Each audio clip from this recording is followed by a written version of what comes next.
Hello दोस्तों, नमस्कार। Stock market classes इस चैनल में मैं आप सभी लोगों का दिल से बहुत बहुत स्वागत करता हूं।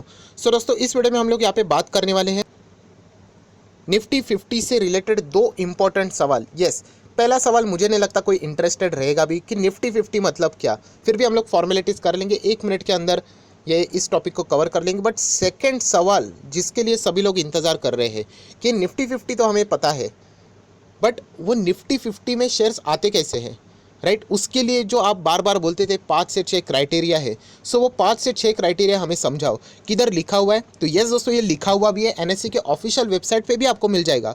वो भी मैं आपको दिखा दूंगा कि आप लोगों ने वो पीडीएफ कैसे डाउनलोड करना है। आप अगर चाहो तो खुद वहाँ पे स्टडी कर सकते हो।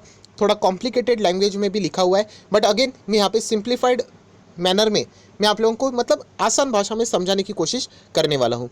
तो एक काम कर लेते, इस वीडियो को स्टार्ट कर लेते। बट उससे पहले ज़रूर कहना चाहूँगा, किसी ने फर्स्ट टाइम विजिट किया है तो चैनल को जरूर सब्सक्राइब कर लेना, साथ में बेल आइकन को हिट कर लेना। सो ऐसे ही टॉपिक आप लोगों को हर हफ्ते यहाँ पे देखने को मिल जाएंगे। सो दोस्तों, वापस हम लोग आ चुके क्वेश्चन नंबर 1 के ऊपर। ये निफ्टी 50 होता क्या है? तो बहुत ही सिंपल है। स्टॉक मार्केट की बात करूँ तो अभी साल भर साल अगर हम लोग देखेंगे बहुत सारे कंपनीज ऐड होते रहते हैं। सो फिलहाल अगर हम लोग एनएससी की बात करें तो 1500 से भी ज़्यादा कंपनी आप लोगों को मिल जाएगी यहाँ पे। अभी ये नंबर उससे भी ऊपर जा चुका है। सो ये 1500 कंपनी का परफॉर्मेंस कैसे चल रहा है उसका एक अंदाज़ा तो आना चाहिए। तो इसीलिए क्या किया है कि यहाँ पे 6 क्राइटेरिया बनाए हैं, अलग अलग बहुत ही टफ क्राइटेरिया है। वो 6 क्राइटेरिया को जो भी कंपनी फुलफिल करेगी उसको निफ्टी 50 में यहाँ पे एंटर करेंगे, राइट। सो निफ्टी 50 ये यूजुअली है क्या है? ये निफ्टी 50 है मतलब क्या? ये पूरा जो हमारा स्टॉक मार्केट है ना, वो कैसा काम कर रहा है, ऊपर जा रहा है या नीचे जा रहा है, उसका हम लोगों को एक अंदाज़ा आ जाता है। आप सभी लोगों ने देखा होगा कि आप मतलब सेंसेक्स भी एक इंडेक्स है, निफ्टी 50 भी एक इंडेक्स है। एंड ये इंडेक्स में अगर कुछ भी हो जाता है मतलब अगर प्रेशर आना शुरू हो जाता है, गिरावट हो जाती है, तो सरकार भी हिल जाती है। इससे हम लोगों को एक हमारे इकोनॉमिक भी एक मतलब बोलते हैं ना, एक अंदाज़ा आ जाता है कि हमारा मार्केट किस मतलब रुख पे यहाँ पे जा रहा है। सो बस इतना ही यहाँ पे हम लोग कह सकते हैं। निफ्टी 50 मतलब ये इंडेक्स है जहाँ पे 50 स्टॉक यहाँ पे रहते हैं। एंड ये 50 स्टॉक चेंज होते रहते हैं। यहाँ पे अगर मैं बात करूँ, इसको हम लोग रीबैलेंसिंग भी बोलते हैं, राइट। साल में ऐसा 2 बार होता है, मतलब कोई तो ऐसे स्टॉक रहेंगे 2 स्टॉक साल में जो कि निफ्टी 50 से बाहर निकाले जाएंगे, एंड कोई तो 2 स्टॉक ऐसे रहेंगे जो निफ्टी 50 में ऐड भी किए जाते हैं। एंड इसी ऐड लेस करने के लिए वो 6 क्राइटेरिया है, उसको फुलफिल करना बहुत ज़्यादा इंपॉर्टेंट है। मतलब जैसे मैंने आपको बताया कि वो 6 क्राइटेरिया ऐसा नहीं कि वन टाइम एंट्री ले और उसके बाद काम हो गया, नहीं। आपने एंट्री लेने के बाद जब तक आप लोग उस 6 क्राइटेरिया को फुलफिल करते रहोगे, आप निफ्टी 50 का पार्ट बनोगे। जिस वक्त आप लोगों ने वो क्राइटेरिया तोड़ा, आपको निफ्टी 50 से बाहर का रास्ता दिखाया जाएगा। सो जिस चीज़ के लिए एक्चुअल में आप लोग इंतजार कर रहे हो कि निफ्टी 50 तो हम लोगों को पता चल गया है, बट ये निफ्टी 50 में एंट्री करने के लिए कौन से क्राइटेरिया है, उससे रिलेटेड वीडियो ये यहाँ पे मैक्सिमम लोग देखने आए हैं। तो चलिए दोस्तों, पहले मैं आप लोगों को लेके जाता हूँ गूगल के ऊपर, क्योंकि आप लोगों को ये चीज़ चाहिए ना, वो पीडीएफ मिलता कहाँ पे है, रूल्स। तो चलिए उसके ऊपर अभी आ जाते हैं। दोस्तों, अभी हम लोग आ चुके हैं एक वेबसाइट के ऊपर। मुझे नहीं लगता ये वेबसाइट कौन सी है बताने की ज़रूरत है। यस दोस्तों, हम लोग एनएससी के ऑफिशियल वेबसाइट पे आ चुके हैं। स्क्रीन बहुत छोटी है इसीलिए आप लोग देख सकते हैं, जूम करके मुझे बताना पड़ रहा है। तो यहाँ पे अगर आप देखोगे तो आपको एक चीज़ मिलेगी। क्या लिखने को मिलेगा? ये देखो, लाइव मार्केट देखने को मिलेगा। उसके साइड में क्या लिखा है? प्रोडक्ट लिखा हुआ है। तो चलिए प्रोडक्ट के ऊपर क्लिक कर लेते हैं। जैसे आप लोग क्लिक करोगे, ये देखिए आपके सामने एक अलग विंडो ओपन होगा। तो उसमें आप लोग देख सकते हैं यहाँ पे इक्विटीज़ करके लिखा हुआ है। तो इसको मैं जूम कर लेता हूँ आप ही के सामने। थोड़ा सा हम लोग और नीचे जाएंगे इक्विटीज़ में ही, एंड अभी आप देख सकते हो यहाँ पे भी आपको इक्विटीज़ करके देख रहा होगा, राइट। उसी के साथ साथ आपको नीचे क्या देख रहे हो? ETF देख रहे हो को मिला। एंड यहाँ पे देखिए इंडाइसेस, राइट। इंडाइसेस मतलब हम जिसको इंडेक्स बोलते हैं वही इंडाइसेस है। तो चलो निफ्टी 50 के बारे में देखना है तो इंडाइसेस के ऊपर क्लिक करते हैं। जैसे यहाँ पे मैंने क्लिक किया, यहाँ पे 4 ऑप्शन आएंगे जिससे हमका कोई लेना देना नहीं है। तो आप नीचे देख सकते हैं यहाँ पे क्या लिखा है? Nifty indices website. तो चलिए इसके ऊपर क्लिक कर लेते हैं। जैसे हम लोग क्लिक करेंगे थोड़ा टाइम लगेगा, ये देखिए यहाँ पे लोड हो रहा है। सो एनएससी के ऑफिशियल वेबसाइट पे ये सारी चीज़ चल रही है। नीचे स्क्रॉल डाउन करेंगे, स्क्रॉल डाउन करते जाएंगे, थोड़ा और नीचे आना पड़ेगा, थोड़ा और नीचे। ये देखिए फाइनली अभी हम लोग आ चुके हैं जहाँ पे आपको देखने को मिलेगा market data, indices, offering, reports, resource, ऐसे लिखा हुआ है। सो अगेन इंडाइसेस आपको देखने को मिल रहा है। यस, इसके ऊपर अगेन क्लिक कर लेते हैं। जैसे आप लोगों ने क्लिक कर लिया, यहाँ पे आपको देखने को मिलेगा, ये देखिए सेक्टर के इंडाइसेस, राइट। उसी के साथ साथ स्ट्रेटेजी इंडाइसेस। सेक्टर के इंडाइसेस मतलब यहाँ पे आपको ऑटो, बैंक निफ्टी, उसी के साथ साथ आपको IT index, pharma, metal, media सब मिलेगा। ये है हमारे लिए एक्चुअल में मेन काम की बात। ये देखिए ब्रॉड बेस इंडाइसेस। इसके ऊपर आप लोगों ने क्लिक करना है। कौन सा? फर्स्ट ऑप्शन दिख रहा है आपको? यस। तो मैं क्लिक कर लेता हूँ। जैसे मैंने क्लिक कर लिया, ये अभी कुछ यहाँ पे चीज़ ओपन हो गई है। वापस हम लोग नीचे जाएंगे, दैट्स इट। अभी आप लोगों को देखने को मिल रहा है Nifty 50, Nifty next 50 and so on. So हमारे लिए काम निफ्टी 50 का है। निफ्टी 50 के ऊपर क्लिक करते हैं, थोड़ा सा बहुत अंदर जाना पड़ता है, ठीक है। जैसे मैंने क्लिक किया, थोड़ा टाइम यहाँ पे लेगा लोडिंग के लिए, कोई बात नहीं। वापस कहना चाहूँगा दोस्तों, ये जो सारी चीज़ें आप लोगों को खुद ब खुद यहाँ पे पीडीएफ देखने को मिल जाएगा। ये देखिए निफ्टी 50 नीचे नीचे हम लोग स्क्रॉल डाउन करेंगे, बहुत अंदर आ चुके हैं। ये देखिए डाउनलोड्स देखने को मिल रहा है, इसमें आपको देखने को मिलेगा फैक्ट शीट देखने को मिला, इंडेक्स कंस्टिट्यूट वो भी देखने को मिला, उसी के साथ साथ रिसर्च पेपर देखने को मिलेगा एंड मेथोडोलॉजी। सो दोस्तों ये है हमारी काम की चीज़ मेथोडोलॉजी। इसके ऊपर आप लोगों ने क्लिक करना है। क्लिक करोगे मतलब ये देखिए डाउनलोड का ऑप्शन है, डायरेक्टली यहाँ पे क्लिक करते ही यहाँ पे डाउनलोड ऑप्शन आएगा। चलो मैंने क्लिक कर लिया, डाउनलोड का ऑप्शन यहाँ पे हो रहा है एंड दैट्स इट, डाउनलोड हो चुका है दोस्तों। एंड जिस चीज़ का आप इंतजार कर रहे थे यहाँ पे आप आ चुके हैं। यहाँ पे आपको ढेरों सारों चीज़ें मिलेगी, मतलब निफ्टी नेक्स्ट 50, निफ्टी 50 से रिलेटेड सारी चीज़ें। टोटल 148 पेज का ये पीडीएफ है। तो इसमें हम लोगों ने यहाँ पे ढूंढना है, तो ढूंढना है मतलब मैं आपको डायरेक्टली बता दूंगा। तो यहाँ पे अभी हम लोग नीचे आएंगे, ये देखिए बहुत सारी चीज़ें मिलेंगी आपको। निफ्टी 50 देखने को मिल रहा है यहाँ पे 5th नंबर, तो यहाँ पे एक हरे अक्षर में लिखा हुआ है, इसके ऊपर भी अगर आप क्लिक करोगे तो डायरेक्टली आप उस पॉइंट के ऊपर पहुँच जाओगे। सो यहाँ पे मैं क्लिक कर लूँगा, तो डायरेक्टली यहाँ पे मैं आ चुका हूँ निफ्टी 50 इंडेक्स। आप देख सकते हो दोस्तों, मैं आपको बताना चाहूँगा पेज नंबर 17 या फिर 18 पे है। इन द केस वो लिंक अगर काम नहीं करती होगी, हाइपर लिंक काम नहीं करती होगी, 17, 18 पेज के ऊपर आपको मिलेगा। अभी निफ्टी 50 इंडेक्स से रिलेटेड आपको सब कुछ यहाँ पे पढ़ने को मिलेगा।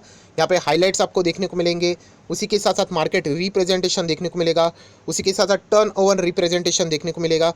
जितना आप लोग नीचे जाओगे ये देखिए इंडेक्स कंप्यूटेशन आप लोगों को पढ़ने को मिलेगा। ये सारी चीज़ें जिसके लिए आप लोग यहाँ पे आए हो, मैं आपको हाईलाइट के फॉर्म में ज़रूर बताऊंगा। ये देखिए क्या लिखा है, index review and eligibility criteria, कैसे निफ्टी 50 में स्टॉक इन किए जाते हैं, इससे रिलेटेड ये सारी चीज़ें आपको पढ़ने को मिलेगी। ये देखिए सारी चीज़ें, मतलब वोटिंग राइट्स भी कैसे रहेंगे, उसी के साथ साथ यहाँ पे लिक्विडिटी क्या रहनी चाहिए। ये इतने बड़े बड़े पैराग्राफ है ना, मैं आपको आसान भाषा में यहाँ पे आउटकम करके बताने वाला हूँ, राइट। हमें थोड़ी ना एग्जाम देना है, हमें सिर्फ एक अंदाज़ा होना चाहिए। देन आप देख सकते हो ये देखिए फ्लोटेड एडजस्टेड मार्केट कैपिटलाइजेशन, ये क्या होना चाहिए, 1.5 टाइम्स यहाँ पे लिखा हुआ है एवरेज फ्री फ्लोट, देख रहे हो आप।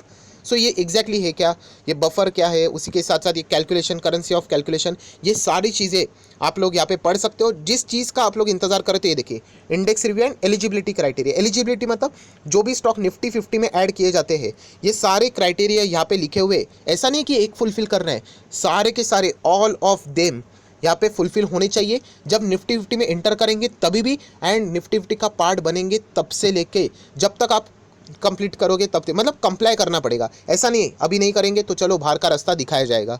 सो ये इतने सारे क्राइटेरिया है। सो अभी हम लोग आ जाते बहुत ही आसान भाषा में समझने के लिए। सो दोस्तों आप लोग देख सकते हैं निफ्टी 50 एंट्री रूल्स, मैंने बहुत ही मतलब पॉइंट वाइज बचा है, मतलब बहुत ही आसान भाषा में आपको समझेगा, कोई ज़्यादा रॉकेट साइंस की हम लोग बात नहीं करेंगे। सो टोटल कितने 6 पॉइंट्स है, 6 के 6 फुलफिल होने चाहिए। 5 करूँगा तो 1 नहीं करूँगा चलेगा, एंट्री ही नहीं मिलेगी। एंट्री मिली है, 5 कंप्लीट हुए, 1 मिस हो गया तो बाहर का रास्ता दिखाया जाएगा। सो ये बहुत ही ज़्यादा स्ट्रिक्ट रहता है, क्योंकि ऑब्वियसली मतलब निफ्टी को अगर कुछ हो गया तो डायरेक्टली आप लोगों को पता है कि प्राइम मिनिस्टर का ऑफिस भी हिल जाता है। एंड अगर आपके इन्फॉर्मेशन के लिए बताना चाहूँगा, सेंसेक्स में कितने रहते शेयर, 30 शेयर रहते, राइट, और निफ्टी में कितने रहते 50। तो सेंसेक्स के 30 शेयर ऑटोमेटिकली निफ्टी 50 में आ ही जाते हैं, एक्स्ट्रा 20 शेयर और यहाँ पे जुड़ जाते हैं। ईजी, चलो ठीक है, ये सिर्फ नॉलेज के लिए था। अभी 6 क्राइटेरिया। नंबर 1, जो भी कंपनी निफ्टी 50 का पार्ट बनना चाहती है बॉस, उसको इंडिया की कंपनी होनी चाहिए एंड इंडिया में लिस्टेड होनी चाहिए, राइट। ऐसे बहुत सारे कंपनीज आपको देखने को मिलेंगे जो कि इंडिया में कारोबार तो करते हैं बट वो लिस्टेड नहीं है। इंडियन होनी चाहिए प्लस लिस्टेड भी होनी चाहिए, राइट। देन अगर हम लोग यहाँ पे बात करें तो नेक्स्ट, मतलब पहला क्राइटेरिया तो कुछ था ही नहीं, बहुत ही बेसिक। अभी हम लोग देखेंगे मिनिमम 10% शेयर मार्केट में फ्लोट होने चाहिए। ये दोस्तों, ये फ्री फ्लोट की अगर हम लोग बात करें, फ्लोट की बात करें मतलब क्या, तो देखिए आप लोगों को पता है कि यहाँ पे अगर हम लोग 100 शेयर्स पकड़ते हैं, राइट, अभी 100 में से हम लोगों ने देखा है कभी कभी 70% क्या करते हैं, प्रमोटर होल्ड करते हैं, एंड बाकी के क्या रहते हैं, फ्री फ्लोट हम लोगों को देखने को मिलते हैं। वहाँ पे हम लोग को ट्रेडिंग होती हुई देखने को मिलती है। तो यूजुअली निफ्टी 50 में आने से पहले वो यही कहते हैं कि आपके एटलीस्ट 10% जो शेयर्स है आपके कंपनी के शेयर्स, वो मार्केट में फ्लोट होनी चाहिए, वो घूमने चाहिए। ऐसा नहीं कि सारे के सारे प्रमोटर ही लेके बैठे हुए हैं। बहुत ही मामूली सा कॉन्सेप्ट है, कोई ज़्यादा बड़ी बात नहीं है यहाँ पे, राइट। एंड वैसे भी हम लोगों को पता है यहाँ पे 75:25 का रूल रहता ही है। राइट, वो भी हम लोगों को यहाँ पे देखने को मिल जाता है। वैसे तो 3 साल में ये सारी चीज़ें कंप्लीट हो ही जाती है, बट फिर भी निफ्टी बोलता है कि प्रमोटर अपने पास ज़्यादा शेयर्स नहीं रख सकते, एटलीस्ट 10% शेयर तो मार्केट में छोड़ दो जो बाकी लोग खरीद सके। बहुत ही सिंपल है, इसमें भी कोई बड़ी बात नहीं, दोनों रूल्स कोई भी कंपनी कंप्लाई कर लेती है। अभी असली खेल शुरू होगा। नंबर 3, यहाँ पे जैसे मैंने बताया बहुत बड़ा पैराग्राफ है, वहाँ पे क्या लिखा है, इम्पैक्ट कॉस्ट एंड लिक्विडिटी, मतलब इजीली बोलूँ लिक्विडिटी। अभी लिक्विडिटी मतलब यहाँ पे कंपनी में यहाँ पे सेकंड्स पे ट्रेड पड़ने चाहिए। ऐसा नहीं होना चाहिए कि कंपनी यहाँ पे अपर सर्किट या फिर अगर हम लोग बात करें लोअर सर्किट, भूल जाइए, ऐसी कंपनी निफ्टी फिफ्टी का पार्ट नहीं बनेगी। कौन सी कंपनी निफ्टी फिफ्टी का पार्ट बनेगी, जहाँ पे लिक्विडिटी है। लिक्विडिटी मतलब अरे सेकंड में प्राइस चेंज होते रहते हैं, सेकंड में, मिनी सेकंड्स में प्राइस चेंज होते रहते हैं, राइट। अभी 112, अभी 112 10 पैसे, अभी 112 5 पैसे, अभी 112, समझ रहे हो, इतना फास्ट चेंज होते रहते हैं। मतलब फंडामेंटल स्ट्रॉन्ग शेयर्स की वो निशानी होती है। वरना ऐसा नहीं होना चाहिए कि 10 दिन ट्रेड हो रहा है, बाद में शेयर हिल ही नहीं रहा है, पूरा का पूरा चार्ट पैटर्न हम लोगों ने देखा ना, बिल्कुल फ्लैट रहते हैं। ऐसे शेयर को निफ्टी फिफ्टी में जगह नहीं मिलेगी, राइट। 50 शेयर का एक तो इंडेक्स है, उसमें इतना ज़्यादा कॉम्पिटिशन है, ऐसे किसी भी शेयर को थोड़ी ना एंट्री मिलेंगी। लिक्विडिटी मतलब सेकंड पे वहाँ पे ट्रेड पड़ना चाहिए, इतना फास्ट वहाँ पे पैसा होना चाहिए। यूजुअली ऐसे स्टॉक में ऑपरेटर्स आते नहीं है, राइट। ऑपरेटर का इंटरेस्ट कहाँ पे रहेगा, अपर लोअर सर्किट वाले स्टॉक्स में। सो ये भी पॉइंट आप लोगों ने नोट करके चलना चाहिए। ये 3 पॉइंट यहाँ पे हो गए हैं। अभी आ जाते हैं नंबर 4 पॉइंट के ऊपर। एक काम कर लेते हैं, नंबर 4 को बाद में करते हैं क्या, नहीं चलो जाने दो, अभी के अभी खत्म कर लेते हैं, बाद में आके भी वही यही तो पढ़ना है। सो नंबर 4 थोड़ा सा कॉम्प्लिकेटेड हो सकता है, बट आसान भाषा में समझेंगे। अगेन कह रहा हूँ, हमें कोई एग्जाम नहीं दे रही है। क्या लिखा है, गोइंग आउट कंपनी। देखिए निफ्टी 50 में से कोई तो कंपनी बाहर जाएगी। अभी के एग्जाम्पल के हिसाब से गेल इंडिया बाहर गया है, राइट। गोइंग आउट कंपनी मतलब निफ्टी 50 की लास्ट कंपनी, 50th नंबर की कंपनी जो खराब परफॉर्मेंस करी अभी के हिसाब से। ऑब्वियसली ना, जो निफ्टी 50 में खराब रहेगी उसी को तो बाहर जाने का न्योता मिलेगा, और जो अच्छी कर रही है उसी को तो एंट्री मिलेगी, right. Again going out company जो रहेगी उसके मार्केट कैप से 1.5% ज़्यादा, मतलब 1.5 गुना इनकमिंग कंपनी की मार्केट कैप होनी चाहिए। ये तो मतलब पूरा का पूरा बाउंसर ही चला गया। कोई बात नहीं, बहुत आसान भाषा में समझाने की कोशिश करूंगा। चलो अभी जो कंपनी बाहर जा रही है, ठीक है, ये है गोइंग आउट कंपनी। इसका फॉर एग्जांपल समझ लेना, मार्केट कैप है 18,000, फॉर एग्जांपल 18,000 है। ये कौन सी कंपनी, आउट वाली कंपनी 18,000। तो जो अंदर वाली जो कंपनी आने वाली है ना, तो 18,000 इंटू 1.5 कितना होता है, 27,000। सो ये 18,000 को भी ऐड करो, 27 को भी ऐड करो, 45,000 उसका मार्केट कैप होना चाहिए आने वाली कंपनी का। बट ये सारी चीज़ें किन फॉर्म में होनी चाहिए, एवरेज के फॉर्म में। ऐसा नहीं अभी आप लोग जाके देखोगे कि गेल इंडिया का मार्केट कैप तो 600 प्लस है, 700 के आसपास है। टाटा कंज्यूमर जो अभी अभी एंट्री हुआ है उसका तो मार्केट कैप उससे भी कम है। ऐसा नहीं दोस्तों, एवरेज टर्म की मैं बात कर रहा हूँ। एवरेज में वो परफॉर्मेंस होना चाहिए। पिछले 6 मंथ का डेटा देखा जाता है कि उतना तो परफॉर्मेंस चल रहा है कि नहीं, ऐसा नहीं। वरना तो देखा जाए तो अदानी ग्रीन शेयर तो कितना फास्ट भाग के टॉप 15 में भी आ गया। तो ऐसा डायरेक्टली एंट्री नहीं मिलेगी किसी भी को, वो एवरेज परफॉर्मेंस मेंटेन करना चाहिए। एक बार सेंचुरी लगा के नहीं चाहिए, कंसिस्टेंट परफॉर्मेंस दिखाओ, तब जाके आपको टीम में जगह मिलेगी। सो ये भी यही कह रहा है, जहाँ पे आप देख सकते हो जो बाहर जाने वाली कंपनी का मार्केट कैप है उससे 1.5 गुना करोगे तो एक नंबर आता है।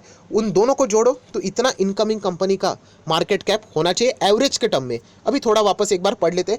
गोइंग आउट कंपनी उसके मार्केट कैप से 1.5% मतलब 1.5 गुना ज़्यादा इनकमिंग कंपनी का मार्केट कैप होना चाहिए। अगेन यहाँ पे एक वर्ड मिसिंग है, एवरेज, ये इंपॉर्टेंट टर्म है। सो ये पॉइंट नंबर 4, जहाँ पे मैक्सिमम कंपनियाँ क्या हो जाती है, एलिमिनेट हो जाती है, राइट। ये है पॉइंट नंबर 4। मैं अगेन कहना चाहूँगा, अगर नहीं समझाए तो ठीक है, नॉलेज के लिए लेना है, थोड़ी ना एग्जाम देनी है, सिर्फ पता होना चाहिए। अभी आ जाते हैं नंबर 5 के लिए। वो कंपनी फ्यूचर्स एंड ऑप्शन में होनी चाहिए। यस दोस्तों, एफएनओ में होनी चाहिए। डीमार्ट जैसी कंपनियां देखा जाए तो टॉप 20 में आती है, बड़े बड़े निफ्टी 50 के क्राइटेरिया को बीट कर दिया, बट वो एफएनओ में है ही नहीं। जो अभी एफएनओ में नहीं है इसीलिए वो निफ्टी 50 का पार्ट नहीं बन सकती। ये कंपनी ऐसी है, मैंने जस्ट एग्जांपल के लिए बोला है डीमार्ट, वो 6 में से 5 क्राइटेरिया फुलफिल करती है, बट वो एफएनओ में ही नहीं है। जिस दिन वो एफएनओ में एंटर कर लेगा वो कुछ ही दिनों के बाद निफ्टी 50 का पार्ट भी बन जाएगा। सो एफएनओ में ना होने के कारण बहुत सारी कंपनियां हम लोगों को निफ्टी 50 के क्राइटेरिया से ही बाहर होती हुई देखने को मिल जाती है। एंड नंबर 6 क्राइटेरिया जो यहाँ पे लिखा है, मार्केट कैप एटलीस्ट 20,000 करोड़ तो होना चाहिए। मतलब यूजुअली अगर मैं बोलूँ तो कंपनी लार्ज कैप होनी चाहिए। मिड कैप कंपनी को निफ्टी 50 में जगह नहीं मिलती है, लार्ज कैप कंपनी, राइट। इसीलिए येस बैंक आप लोगों ने देखा होगा, येस बैंक का बीच में मार्केट कैपिटल बहुत ही कम, 20,000 से भी कम हो चुका था, राइट। अभी ज़रूरी नहीं है कि हर किसी कंपनी का आउटगोइंग का 20,000 ही होना चाहिए। ये सिर्फ बताए कि अगर आपको एंट्री के लेनी है तो लार्ज कैप। सो दोस्तों ये टोटल क्या है, ये टोटल 6 क्राइटेरिया है और ये 6 के 6 क्राइटेरिया एंट्री लेने से पहले भी फुलफिल होने चाहिए, तब आप निफ्टी 50 के लिए एलिजिबल होते हैं। गारंटी नहीं कि आपको एंट्री मिलेगी, ऐसे कितने कंपनी है जो कि 6 के 6 क्राइटेरिया फुलफिल करते हैं, बट हम लोग कह सकते हैं बहुत ज़्यादा कंपटीशन रहता है। तो वहाँ पे भी अगर हम लोग देखें, पॉइंट नंबर जो 4 देखा ना आप लोगों ने, वहाँ पे बहुत सारी कंपनी एलिमिनेट हो जाती है। सो ये 6 क्राइटेरिया एक बार फुलफिल करके नहीं चलेगा, it's not a one time, all time आपको मेंटेन करना पड़ेगा एंड उसके बाद ही आप निफ्टी 50 में यहाँ पे रह जाओगे। एक भी क्राइटेरिया खत्म हो गया, पॉइंट नंबर 3 हट गया, चलो निफ्टी 50 से बाहर, बहुत सारी कंपनियां इंतजार करें, उसको एंटर मिल जाएगा। सो आई होप, आशा करता हूँ दोस्तों थोड़ा सा कॉम्प्लिकेटेड था ये टॉपिक, इतना भी ज़्यादा मतलब अगर मैं बात करूँ तो देखा जाए तो डिफिकल्ट तो नहीं था। पॉइंट नंबर अगर देखा जाए तो 4 ही एक ऐसा पॉइंट था जहाँ पे आप लोगों ने थोड़ा सा मतलब डिस्टर्बेंस हुआ होगा, बाकी सारे के सारे पॉइंट बहुत ही आसान थे। लार्ज कैप होना चाहिए, एफएनओ होना चाहिए, इंडियन लिस्टेड होनी चाहिए, फ्री फ्लोट 10% तो एटलीस्ट होना चाहिए, राइट, लिक्विडिटी होनी चाहिए, सेकंड्स पे ट्रेड पड़नी चाहिए, ऐसे कंपनी को निफ्टी 50 में एंटर मिल जाती है। सो आई आशा करता हूं दोस्तों आपने थोड़ा सा कुछ यूनिक टॉपिक यहाँ पे सीखा होगा। तो जरूर इस वीडियो को लाइक करना, दोस्तों के साथ शेयर करना, तो उनको भी ये सारी बातें पता चल जाएगी। फर्स्ट टाइम विजिट किया चैनल को सब्सक्राइब करना ना भूलना एंड बेल आइकन को भी हिट जरूर कर लेना। So that's it, thank you very much दोस्तों, we will be meeting our next video, तब तक के लिए बाय बाय।